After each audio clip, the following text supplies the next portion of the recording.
अस्सलाम वालेकुम 9th class बेटे। हमने चैप्टर अपना जो है वो स्टार्ट किया हुआ है, 4th चैप्टर। आज आप लोग पेज नंबर 60 ओपन करें। हम नेक्स्ट टॉपिक 4.8 स्टार्ट करेंगे, chemical equation and chemical reaction. To understand a chemical, मैं इसको ज़रा स्पीड से जो है इसकी रीडिंग करूँगी, फिर मैं आपको इसको अच्छी तरह एक्सप्लेन करूँगी। इसमें इतना कोई ख़ास चीज़ नहीं है, just to how chemical equation, chemical reaction कैसे होते हैं और उनको हम कैसे राइट करते हैं, ये चीज़ आपको बस मैंने आज एक्सप्लेन करनी है। To understand a chemical chain and to study the different factors which control it always been a focal point in the effort of chemists to achieve these objects, we should have an appropriate way of representing a chemical chain. Fortunately, the chemists have developed a very suitable way of representing a chemical chain in terms of symbols of elements and formulas of compound. Representing a chemical chain in this way is called chemical equation.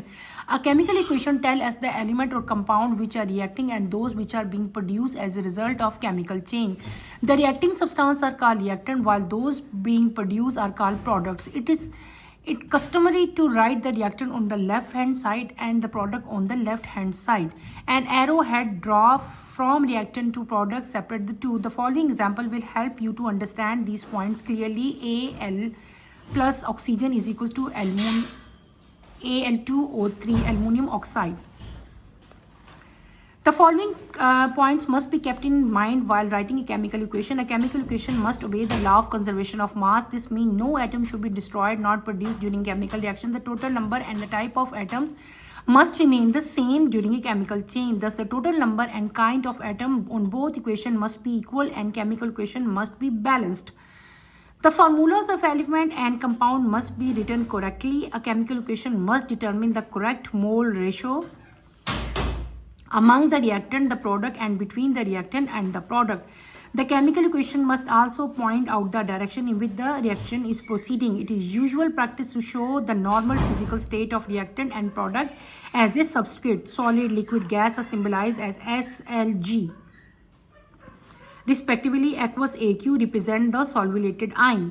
A chemical equation can, however, be written if all the previous mentioned points are experimentally verified. For example, the nature of product and their correct formula must first be ascertained before writing a chemical equation. After the experimental verification of all the information about a chemical chain, we should now be able to write a correct chemical equation. The following equations has written keeping in view all the points.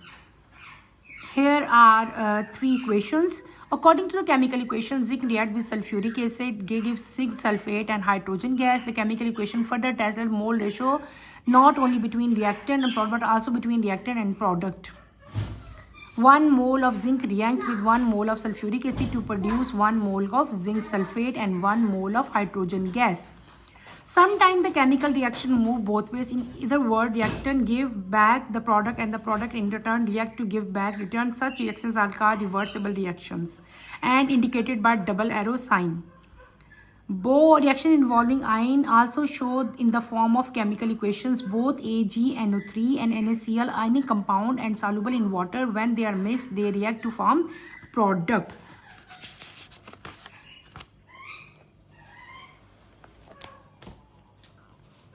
मैंने अभी एक lecture जो है, एक topic जो है, आपको उसको मैंने पूरा जो है अभी रीडिंग करके आपको दिखाया।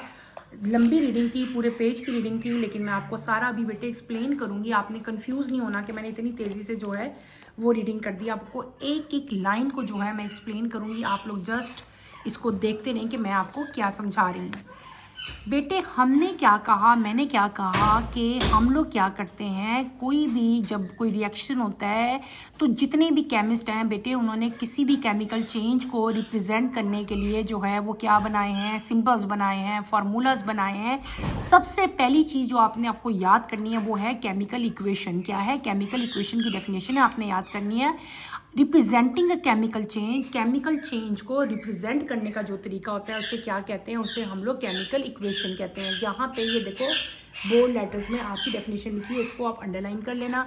उसके बाद आपके फॉरन एक और डेफिनेशन लिखी हुआ है, chemical equation tell us that the element and compound which are reacting and those which are being produce. यानी कि जो केमिकल इक्वेशन है उससे आपको ये भी पता चलता है कि आपकी कौन सी चीज़ें जो हैं वो रिएक्ट की थी और उनके रिजल्ट में क्या आपके प्रोडक्ट्स बने। ठीक है, तो कोई भी केमिकल रिएक्शन होती है उसमें दो चीज़ें होती हैं। सपोज A प्लस बी, देखो मैं क्या लिख रही हूँ, A प्लस बी, आपके पास क्या बना, C प्लस D बना। ठीक है, सपोज है ये, हम वैसे सपोज कर रहे हैं, ये कोई केमिकल्स नहीं है, कोई आइटम्स नहीं है। जब A और B आपस में मिले तो आपके पास क्या बन गया, C एंड D बन गया। ये दो चीज़ें जो रिएक्ट करती हैं इनको हम लोग क्या कहते हैं, द रिएक्टिंग सब्सटेंस। ये रिएक्टिंग सब्सटेंस है ना बेटे, इनको हम लोग क्या कहते हैं, इनको हम कहते हैं रिएक्टेंट्स। क्या कहते हैं, रिएक्टेंट्स कहते हैं। जब रिएक्टेंट्स रिएक्ट करते हैं तो आपके पास कुछ चीज़ें बनती हैं, वो क्या होती हैं बेटे, उनको हम लोग क्या कहते हैं, प्रोडक्ट्स कहते हैं। क्या कहते हैं, प्रोडक्ट्स कहते हैं। जो रिएक्ट करती हैं वो क्या होती हैं, उन सब्सटेंस को रिएक्टेंट कहते हैं। जो उनके रिजल्ट में बनता है उसको हम लोग क्या कहते हैं, प्रोडक्ट्स कहते हैं। ठीक है, और एक आपने हमेशा कंफर्म रखना है कि जो रिएक्टेंट होते हैं उसको हमेशा हम लेफ्ट साइड पे लिखते हैं, जो प्रोडक्ट है उनको हमेशा हमने राइट साइड पे लिखना होता है। अब हम ये तो मैंने वैसे ही आपको एक एग्जांपल देके समझाया था। अब मैं एक्चुअल जो है रिएक्शन, एक केमिकल इक्वेशन लिखूंगी और उसी को आगे फर्दर मैं एक्सप्लेन करूंगी। आपका एक केमिकल रिएक्शन है एल्युमिनियम Al प्लस ऑक्सीजन। हमारे पास क्या बनता है, हमारे पास बनता है Al2O3। लेकिन ये इक्वेशन गलत है जब तक मैं इसको बैलेंस नहीं करूंगी। बैलेंस करने के लिए मैं यहाँ पे 4 लिखूंगी, यहाँ पे 3 और यहाँ पे मैं 2 लिखूंगी। इसके अलावा मैंने कुछ और चीज़ें मेंशन करनी है कि ये किस स्टेट में है, ये गैस स्टेट में है, ये किस स्टेट में है, ये सॉलिड स्टेट में है, और ये कहाँ कैसा बना, ये सॉलिड स्टेट में बन गया। ये क्या चीज़ थी जो दोनों मिक्स हुए बेटे, इनको हमने क्या कहा, बोलो, रिएक्टेंट्स हैं। और ये जो आपके पास बन रहा है दिस इज प्रोडक्ट। शाबाश, ये क्या चीज़ होगी, ये आपकी प्रोडक्ट होगी। ठीक है, क्लियर हो गया। अब ये जो इक्वेशन मैंने लिखी है, इसी इक्वेशन को आगे फर्दर मैं आपको एक्सप्लेन करूंगी। कोई भी केमिकल इक्वेशन लिखने से पहले कुछ पॉइंट्स हैं बेटे जो आपको याद होना चाहिए। जब भी आप कोई केमिकल इक्वेशन राइट करोगे, पहली चीज़ जो आपने याद रखनी है वो क्या है कि केमिकल इक्वेशन जो है वो आपका लॉ ऑफ कंजर्वेशन मास को ओबे करती हो। मतलब क्या है कि कोई एटम ना तो प्रोड्यूस हो ना तो डिस्ट्रॉय हो, बल्कि क्या हो, एक फॉर्म से दूसरी फॉर्म में चेंज हो जाए। नई चीज़ कोई नहीं बनेगी, नया एटम कोई नहीं आएगा, बल्कि वही क्या होगा, एक नई फॉर्म में चेंज हो जाएगा। पहली चीज़ तो ये होगी। फिर क्या है कि टोटल नंबर ऑफ एटम जितने इधर होंगे उतने ही इधर होंगे, जितने लेफ्ट साइड पे होंगे उतने ही राइट साइड पे होंगे। देखो जैसे यहाँ पे ऑक्सीजन कितने हैं, 6 हैं, यहाँ पे भी ऑक्सीजन के कितने एटम्स हैं, 2 3 6 एटम्स हैं। तो आपके जो नंबर ऑफ एटम है वो दोनों साइड्स पे, बोथ साइड्स पे क्या होने चाहिए, इक्वल होने चाहिए। मेरी हर बात कान खोल के सुनो, मैं क्या समझा रही हूँ आप लोगों को। फिर दूसरी चीज़ क्या है कि जो एलिमेंट्स हैं उनके फार्मूलाज आपने जो है must be right written correctly, आपने उनको ठीक लिखना है। जैसे कि ये एल्युमिनियम है, ये ऑक्सीजन है, ठीक है, सही लिखना है इनको। ये नहीं कि सिर्फ ओ लिख दो, तो ओ डजंट मीन ऑक्सीजन, आपने यहाँ पे O2 लिखना है। यहाँ पे अगर A कैपिटल L भी कैपिटल लिखोगे तो उसका मतलब एल्युमिनियम नहीं होगा, A कैपिटल L स्मॉल ही आएगा। ये भी आपने याद रखना है कि मैं जो फार्मूलाज हैं, जितनी भी सिंबल्स हैं या फार्मूला यूज़ कर रही हूँ वो मैं करेक्ट लिखूँ। उसके बाद आपका क्या आता है कि जो आप केमिकल इक्वेशन लिखते हो उसमें आपके मोल रेशन भी जो है रिएक्टेंट और प्रोडक्ट के दरमियान में क्या होने चाहिए, वो सेम होने चाहिए, करेक्ट होने चाहिए। ठीक है, क्या होने चाहिए, मोल रेशो करेक्ट होने चाहिए। क्लियर हो गया। फिर आपका आता है कि आपकी जो केमिकल इक्वेशन है वो पॉइंट आउट करे क्या कि रिएक्शन का डायरेक्शन क्या है, रिएक्शन किस डायरेक्शन में प्रोसीड कर रहा है। और फिर लास्ट में आपका क्या आता है कि ये जो आपके रिएक्टेंट है ना, यूजुअली वो जो है फिजिकल स्टेट को भी जो है वो शो करते हैं, मेंशन करते हैं। जैसे कि मैंने यहाँ पे बेटे एस मेंशन किया। एस का मतलब क्या हुआ, ये सॉलिड है। जी का मतलब क्या हुआ, in the form of gas है। और एस का मतलब क्या हुआ, सॉलिड है। अगर यहाँ पे मैं लिक्विड कोई होता तो उसकी जगह मैंने क्या सिंबल लिखना था, स्मॉल एल लिखना था। क्लियर हो गया। यानी कि हम लोग जब रिएक्टेंट और प्रोडक्ट्स को लिखते हैं तो हम साथ ये भी सिंबलाइज करते हैं कि बेटे ये सॉलिड है, ये गैस है या ये लिक्विड है।